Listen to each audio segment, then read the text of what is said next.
नमस्कार, मैं हूं पुण्य प्रसून वाजपेयी। मास्टर स्ट्रोक में आज कुछ खास है, बहुत खास है।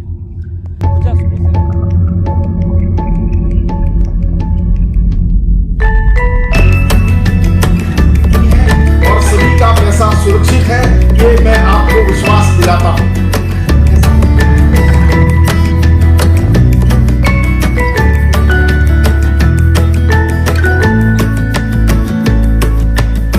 नमस्कार।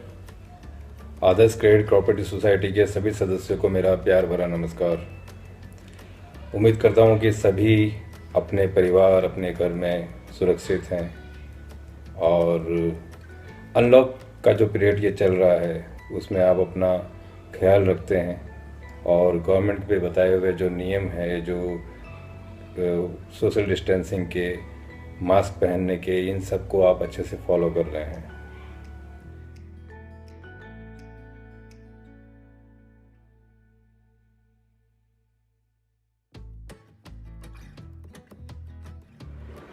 और चाहे तो उस चीज़ को आप ऑनलाइन ऑन एयर कर सकते थे कि हमने इस तरह की चीज़ें पाई है और हम चाहते हैं कि इसका रिप्रेजेंटेशन, जो इसका जवाब है, उनका रिप्रेजेंटेशन वहाँ से भी मिले ताकि हम दोनों पक्षों को देखते हुए फिर अपनी रिपोर्ट को बना के दें। एक तरफा रिपोर्ट कभी कभी सही होती है क्या वाजपेयी साहब? कई सवाल निकल कर आते हैं इसमें कि क्या वाकई करप्शन अपनी स्थितियों के साथ जीते रहता है, क्योंकि एनजीओस की फंडिंग को लेकर तो इस देश में रोक लग गई, शेल कंपनियों को लेकर सरकार की तरफ से कहा गया रोक लग गई, लेकिन आरबीआई के जो नई स्थितियां सामने आ रही है उसमें बार बार यह लग रहा है कि कर्ज जो बैंक से लेते हैं, लेकर जो फुर्र हो जाते हैं, उसके बाद उन कंपनियां जो यहां पर हो रही होती है उसको कर्ज की भरपाई कैसे की जाती है। एक अलग रिपोर्ट आपको दिखाते हैं, तब समझ पाएंगे करप्शन की परिभाषा बदल गई है। लोकतंत्र के मंदिर में खड़ा रह करके कहता हूं, हमारी सरकार आने के बाद एक भी ऐसी लोन हमने नहीं दी है जिसको एनपीए की नौबत आई हो। तो आंकड़े भले कुछ भी कहें, लेकिन प्रधानमंत्री तो नहीं मानते कि उनके राज में एक पैसे का कर्ज भी एनपीए में गया है। लेकिन दिवालिया बताकर कर्ज डुबोने वालों से जिस इंसॉल्वेंसी एंड बैंकरप्सी कोर्ट के आश्रय पैसा वसूल करने का दावा किया गया था, क्या वो कानून भी सही राह पर है? ये सवाल इसलिए क्योंकि बैंकरप्सी एंड इंसॉल्वेंसी कोर्ट को लेकर दावे बड़े बड़े हुए। The ordinance is necessary because this act itself provides a 180-day time period in which a resolution is to be completed. और इसके बाद तो आप वाजपेयी साहब टोटली एनपीए पर आ गए, बैंक लोन के ऊपर आ गए, तो फिर से आपका इल्ज़ाम भारतीय प्रधानमंत्री जो हैं श्री नरेंद्र जी मोदी के ऊपर आपके इल्ज़ाम पे छड़ी, जैसे कि आपको आदत है लगातार आपको लगाते रहने की, वो आपने अपने चिर परिचित अंदाज में उन रिपोर्टों को पेश करते रहे।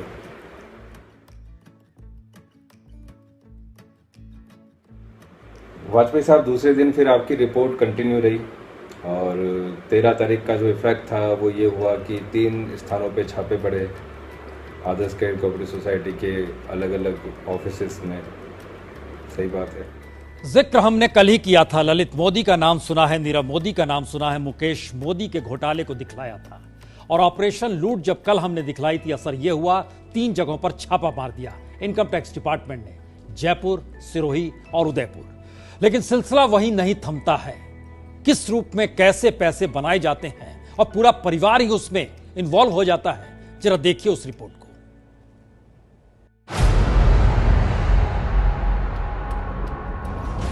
मीनाक्षी मोदी, प्रियंका मोदी, वैभव लोढ़ा, वीरेंद्र मोदी, भारत मोदी, रोहित मोदी, राहुल मोदी और समीर मोदी, तो पत्नी और बेटी से लेकर भाई भतीजे तक सबका हिस्सा बढ़ चुका है।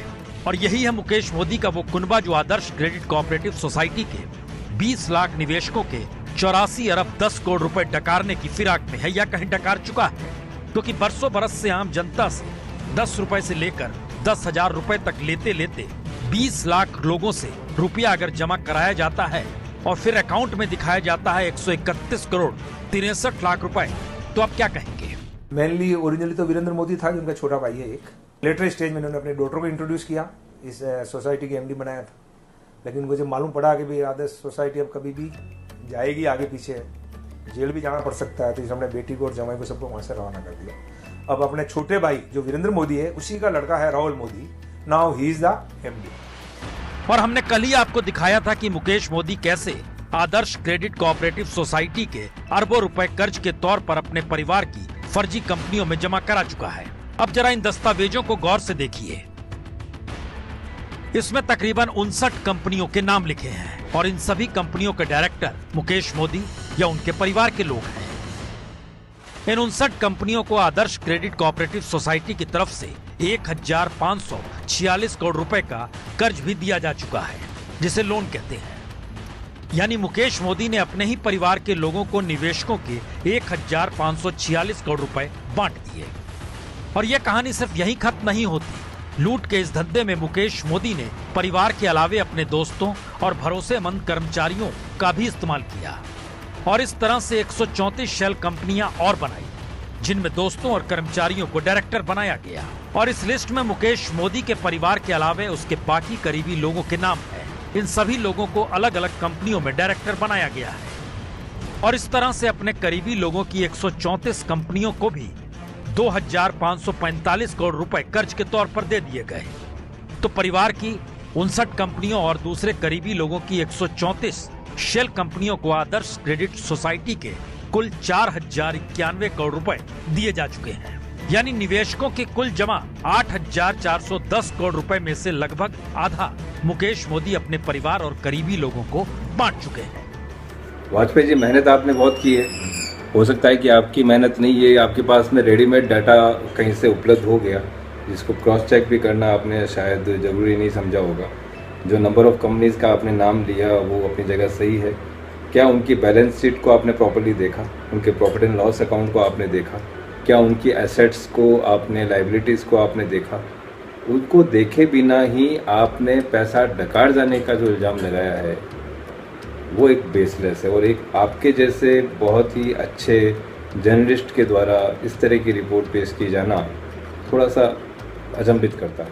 अब दूसरे दिन की रिपोर्ट में आपने इनके पूरे परिवार का एक चक्र बनाकर, जिसको कुचक्र का नाम दिया, और बता रहे हैं कि 8410 करोड़ डकारे जा चुके हैं या डकारने वाला है। ये कयास पर आपने अपनी दूसरी रिपोर्ट तैयार की। लेकिन जिन लोगों का ये पैसा है उन्हें मिल नहीं पा रहा। आदर्श क्रेडिट कोऑपरेटिव सोसाइटी में पैसा जमा करने वाले ऐसे ही एक निवेशक ने अपनी परेशानी एबीपी न्यूज को बताई। मैं आज आदर्श सोसाइटी गया था। मैंने यहाँ एफडी करवा रखी है 25,000 की। तो कल न्यूज़ देखने के बाद मैं यहाँ मैच्योरिटी से पहले इसको विड्रॉल करवाने गया, तो वहाँ के एम्प्लॉय बोलते हैं कि आपको ये मैच्योरिटी से पहले नहीं मिलेगी, आपको इसके अगेंस्ट लोन मिल सकता है जो इसका 50% रहेगा और उस पर 24% ब्याज। और उसमें एक केस दिखाया जहाँ पर कि कोई निवेशक जो सदस्य है वो अपनी एफडी को वापस लेने जाता है और उसमें लेना चाहता है तो उसको पैसा कट के मिल रहा है या जिस तरह की भी वो चीज़ है। तो क्या उसको आपने गौर से देखा कि वो किस तरह की एफडी थी, किस तरह की डिपॉजिट थी? क्या इस तरह की डिपॉजिट में पैसा जो वापस मिलता है वो किस तरह से मिलता है? अगर कोई भी योजना लॉन्ग टर्म होती है, फॉर एग्जांपल अगर इंश्योरेंस के अंदर भी कोई योजना होती है और उसमें अगर पैसा वापस चाहिए होता है तो कैसे पैसा वापस मिलता है, किन शर्तों के साथ पैसा वापस मिलता है? तो वो इसी तरह से क्रेडिट कोऑपरेटिव सोसाइटी के अंदर भी अलग अलग तरह की योजना होती है, अलग अलग वर्ष की योजनाएं होती है, जिसमें 3 महीने की योजना से लेकर 10 साल तक की योजनाएं मौजूद होती है। हर योजना का अपना एक टर्म एंड कंडीशन होता है, उस नियम और शर्तों के साथ, उन रेट ऑफ इंटरेस्ट के साथ उस पर वर्कआउट करना पड़ता है। क्या उसकी कॉस्टिंग निकाले बिना, उसकी फिजिबिलिटी निकाले बिना किसी भी इंस्ट्रूमेंट को, किसी भी एफडी को यूं ही लॉन्च किया जा सकता है? एज ए बिजनेसमैन आप खुद इस चीज़ को सोचिए, समझिए अपनी रिपोर्ट देने से पहले। तो ये है मुकेश मोदी की आदर्श क्रेडिट कोऑपरेटिव सोसाइटी का असली चेहरा। जिन लोगों की जमाई से इस सोसाइटी ने अरबों की पूंजी जमा की है उनको ठेंगा और उसी पैसे से परिवार के सदस्यों की ऐश। तो सवाल ये खड़ा हो रहा है कि 20 लाख निवेशकों के 84 अरब 10 करोड़ रुपए डूब जाएंगे। सोसाइटी की बैलेंस शीट कुछ ऐसे ही संकेत दे रही है। ये आदर्श क्रेडिट कोऑपरेटिव सोसाइटी की बैलेंस शीट है, जिसके मुताबिक 31 मार्च 2018 तक सोसाइटी के पास जमा रकम, उसका ब्याज, दूसरी देनदारियों को मिलाकर कुल देनदारी 9,639 करोड़ रुपए की है, जबकि उसके पास बैंकों में जमा राशि और कैश मिलाकर केवल 131 करोड़ 63 लाख रुपए है। जो बैलेंस शीट आपने शो की, जहां पर की टोटल देनदारी इनकी 9,600 करोड़ की है और इनका जो कैश इन हैंड और जो बैंक का जो बैलेंस है वो 131 करोड़ है।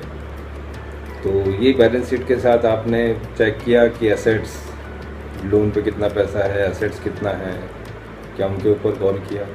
क्योंकि कैश इन हैंड और 131 करोड़ की लिक्विडिटी, मेरे ख्याल में इससे ज़्यादा लिक्विडिटी रखने का कोई मतलब नहीं रहता किसी भी एक अच्छे बिजनेस हाउस के अंदर। उनका पैसा तो कहीं ना कहीं निवेश हो जाना या उसकी कोई ना कोई प्रॉपर्टी परचेज कर लेना, वही एक इन्वेस्टमेंट, एक चतुर इन्वेस्टमेंट कहलाता है, जहाँ तक मेरा नॉलेज है। लेकिन आपको लगता है कि ये चीज़ गलत है, तो आप थोड़ा सा डिटेल में और देखें कि उनकी असेट्स कितनी हैं, उनके पास उन्होंने लोन में कितना पैसा दिया है और जिस कंपनी को उन्होंने लोन दिए हैं वो उन कंपनियों का भी वापस हमको देखना ज़रूरी है बैलेंस शीट कि उन्होंने उस लोन को एग्जैक्टली क्या किया है। क्या उन्होंने 100% पैसा अपने रेगुलर बैंक अकाउंट में ट्रांसफ़र कर लिया? क्या उन्होंने 100% पैसा खर्चों में शो कर दिया? क्या उन्होंने 100% पैसे में 10 रुपये की चीज़ ली है वो उसको 100 रुपये की बना दी गई है? अगर उस डिटेल तक हम नहीं जाएंगे तो हम इस निष्कर्ष पर नहीं पहुंच सकते कि ये पूर्ण रूप से धांधली की जा रही है। तो अगर एसेट्स है तो उसकी वैल्यू है, एसेट्स बिकने के बाद उसकी वैल्यू मिलती है। और अगर वो प्रॉपर्टी है और वो प्रॉपर्टी 2001 से लेके 2000, तो फिर ये क्यों ना कहा जाए कि आदर्श क्रेडिट कोऑपरेटिव सोसाइटी दरअसल उन लाखों लोगों को सिर्फ बेवकूफ बना रही है जिन्होंने अपनी मेहनत की कमाई इस भरोसे से जमा करा दी कि 5 वर्ष बाद दुगनी हो जाएगी। और मुकेश मोदी और उनके भतीजे राहुल मोदी के साथ सत्ताधारियों की ये तस्वीर साफ बताती है, इन्हें कोई छू नहीं सकता, तो लूट जारी है। हालांकि हमने जब खबर बताई कि उसके बाद इनकम टैक्स का छापा पड़ा, लेकिन इनकम टैक्स के छापे का मतलब होता क्या है? प्रधानमंत्री कार्यालय में शिकायत आज से नहीं लंबे अरसे से भेजी गई, अलग अलग मंत्रालयों में चिट्ठी लिखी गई और जानकारी दी गई कि जनाब इस तरीके से घपले घोटाले हो रहे हैं। ध्यान फिर भी नहीं दिया गया। जरा इस रिपोर्ट को देखिए और समझने की कोशिश कीजिए, क्या वाकई देश बदल रहा है या देश में ऐसी स्थिति है कि ना खाऊंगा ना खाने दूंगा? तो देश में 92,789 कोऑपरेटिव सोसाइटी है और निवेशकों के जरिए इनकी कमाई 8 खरब 46 अरब 16 करोड़ रुपए। और इन सब के बीच प्रधानमंत्री का ये दावा सुनिए। नोटबंदी के बाद जिन 3 लाख संदिग्ध कंपनियों के बारे में पता चला था, जिनके माध्यम से काले धन का लेन देन किए जाने की आशंका है, उनमें से 2,10,000 कंपनियों का रजिस्ट्रेशन रद्द किया जा चुका है। मुझे उम्मीद है कि शैल कंपनियों के खिलाफ इस सफाई अभियान के बाद डायरेक्टरों में भी जागरूकता बढ़ेगी। तो दावा देश में शेल कंपनियों को बंद कर काले धन पर नकेल कसना था, पर मुकेश मोदी का खेल 250 शेल कंपनियों के आश्रय ही कैसे चलता रहा या कहें कैसे चल रहा है। और मामला सिर्फ एक सोसाइटी भर का नहीं, बल्कि तमाम multi state credit cooperative society ऐसे ही लूट का धंधा चला रही है, ये सब कुछ सामने है। तो ऐसे में इनसे मिलिए, ये हैं ऋषिकांत ममगाई। करीब 5 बरस पहले खुद एक क्रेडिट कोऑपरेटिव सोसाइटी बनाने की कोशिश में थे और उस बनाने की प्रक्रिया में इन्हें जो देखने को मिला, उनकी आंखें खुली की खुली रह गई। ऋषिकांत के मुताबिक क्रेडिट कोऑपरेटिव सोसाइटी एक पॉन्जी स्कीम की तरह इस देश में चलाई जा रही है। Multi state cooperative society government की पूंजी स्कीम है। आप जितनी भी सोसाइटीज देखेंगे सब में प्राइवेट लिमिटेड कंपनी की तरह पीढ़ी दर पीढ़ी एक ही परिवार के लोग काम कर रहे हैं, वही प्रेसिडेंट बनते हैं, वही सेक्रेटरी बनते हैं। ये कैसे होता है? इसमें एक जो चीफ प्रमोटर होता है वो बनाता है, वही चीफ प्रमोटर जो है इसको आगे जो है इसका बोर्ड को निर्धारित कर लेता है, अपने हिसाब से बना लेता है और इसके बाद वो साइफंड ऑफ फंड करने का भी आसान तरीका उनके पास होता है। क्रेडिट कोऑपरेटिव सोसाइटी की हकीकत जानने और समझने के बाद ऋषिकांत ने एक मुहिम के तौर पर इन पॉन्जी कंपनियों के खिलाफ अभियान शुरू किया। प्रधानमंत्री से लेकर वित्त मंत्री, कृषि मंत्री और आरबीआई के गवर्नर तक को चिट्ठी लिखी। सब कुछ आपके स्क्रीन पर है। 17 नवंबर 2017 को प्रधानमंत्री दफ्तर को भेजी इस चिट्ठी में ऋषिकांत ने साफ लिखा कि कड़े नियमों के अभाव में क्रेडिट कोऑपरेटिव सोसाइटियां भ्रष्टाचार का अड्डा बन गई। ऋषिकांत ने इसे रोकने के लिए प्रधानमंत्री कार्यालय को कुछ सुझाव भी भेजे, पर वक्त बीतता गया और हुआ कुछ भी नहीं। मैंने कम से कम 40 चिट्ठी लिखी हैं, इवन आरटीआई भी डाली हैं, लेकिन कोई जवाब, संतुष्ट जवाब मिनिस्ट्री ऑफ एग्रीकल्चर से आता नहीं। प्राइम मिनिस्टर ऑफिस से एटलीस्ट एक्नॉलेज होता है और वो लेटर जो है मंत्रालय को चला जाता है। मंत्रालय एक छोटा सा जवाब कि हम इन सजेशनों पर गौर कर रहे हैं, इससे आगे कुछ बताते नहीं। तो जब सत्ता सरकार काम करना बंद कर दे तो अदालत का दरवाजा खटखटाया जाता है और क्रेडिट कोऑपरेटिव सोसाइटी के इस खेल के खिलाफ 2015 में राजस्थान हाईकोर्ट में अपील की गई। तब हाईकोर्ट ने बिना आरबीआई का लाइसेंस मिले क्रेडिट कोऑपरेटिव सोसाइटी के पैसा जमा कराने पर रोक लगा दी थी। लेकिन तमाम क्रेडिट कोऑपरेटिव सोसाइटी चलाने वाले एकजुट हुए और 10 दिन के भीतर सुप्रीम कोर्ट से हाईकोर्ट के फैसले पर रोक लगवाकर दोबारा खेल शुरू कर बैठे। और उसके बाद बीते 3 बरस से यह धंधा वैसे ही चलने लगा जैसे चल रहा है। हालत यह हो गई, अगर कभी कोई इनसे पूछताछ की भी गई तो इन्होंने नजरअंदाज कर दिया। मसलन अक्टूबर 2017 में कृषि मंत्रालय के अंतर्गत आने वाले सेंट्रल रजिस्ट्रार और कोऑपरेटिव सोसाइटी की तरफ से आदर्श क्रेडिट कोऑपरेटिव सोसाइटी को एक चिट्ठी भेजी गई। कई सवाल किए गए। मसलन कोऑपरेटिव सोसाइटी बैंक की तरह काम क्यों कर रही है? निवेशकों को तय समय से पहले उनका पैसा वापस देने से मना क्यों कर रही है? और आखिर क्यों सोसाइटी के 133 करोड़ रुपए रियल एस्टेट का कारोबार करने वाली 33 प्राइवेट कंपनियों को दे दिए गए? पर इन सब के बावजूद जवाब कुछ भी नहीं दिया गया। यानी एक तरफ कोऑपरेटिव सोसाइटी बनाकर जनता को मूर्ख बनाने का खेल जारी है, तो दूसरी तरफ कागजों के सहारे क्रेडिट कोऑपरेटिव सोसाइटी के कानूनों के झोल में सबको मूर्ख बनाकर करोड़ों के ब्यारे न्यारे किए जा रहे हैं। आखिरी सवाल यह है कि हर मंत्रालय से गुजरकर जब शिकायत पीएमओ के द्वार पर जाती है तो कोई कार्रवाई क्यों नहीं हो रही, या ये कहे कि कार्रवाई की क्यों नहीं जा रही? तो क्या प्रधानमंत्री के ये बोल कोई मायने नहीं रखते? मुझे उम्मीद है कि शैल कंपनियों के खिलाफ इस सफाई अभियान के बाद डायरेक्टरों में भी जागरूकता बढ़ेगी।